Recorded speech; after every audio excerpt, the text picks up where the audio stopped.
ఇంకా ఏ విషయం మాట్లాడాలన్నా కూడా తిరుపతి లడ్డూ కేసు విషయం అయితే నేనేం మాట్లాడను. ఎందుకంటే కోర్టులో పిటిషన్ వేశాను కాబట్టి నేను మాట్లాడను. దాని మీద కోర్టు ఏ విధమైన నిర్ణయం చెప్తుందో ఎంక్వైరీ అయిపోయినాకనే దాని మీద తర్వాత కామెంట్ చేయడం జరుగుతుంది. సార్ అంటే వైసీపీ నేతలు కార్యకర్తలని వాళ్ళని బాగా వేధిస్తుంటే జగన్ గారు మాట్లాడారు.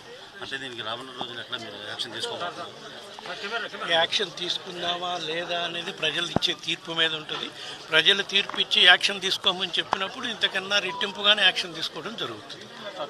ప్రజలు తీర్పు ఇవ్వాలి కదా. అల్టిమేట్గా ప్రజలు తీర్పు ఇచ్చినాక తప్పకుండా ప్రజలు చూస్తున్నారు ఎవరు ఏ విధంగా అక్రమంగా కేసులు పెడుతున్నారు, ఏ విధంగా దైవ కార్యక్రమాలకు సంబంధించిన వాటికి కూడా కేసులు పెట్టే కార్యక్రమం చేస్తున్నారు, ఏ విధంగా ప్రజలను ఇబ్బంది పెట్టే కార్యక్రమం చేస్తున్నారు, మరీ ముఖ్యంగా వైఎస్ఆర్ కాంగ్రెస్ పార్టీ నాయకులపై ఏ విధంగా అక్రమ కేసులు పెడుతున్నారు, కేవలం డైవర్షన్ పాలిటిక్స్ కోసం చేస్తున్నారు అనేది ప్రజలకు కూడా అర్థమైంది కాబట్టి ప్రజలు ఏ విధంగా తీర్పు ఇవ్వబోతున్నారో మనకు అవగాహన ఉంటుంది.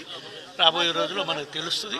తప్పకుండా రాబోయే రోజుల్లో వైఎస్ఆర్ కాంగ్రెస్ పార్టీ అధికారంలోకి వచ్చినాక ఏ విధంగా చట్ట ప్రకారం ఎవరు అన్యాయంగా మా కార్యకర్తలపై నాయకులపై అన్యాయంగా కేసులు పెట్టి ఏ విధంగా కక్షాదింపు దూరంలో చేశారో వాళ్ళపై తప్పకుండా రాబోయే రోజుల్లో వైఎస్ఆర్ కాంగ్రెస్ పార్టీ అధికారంలోకి వచ్చినాక చర్యలు తీసుకునే కార్యక్రమం జరుగుతుంది.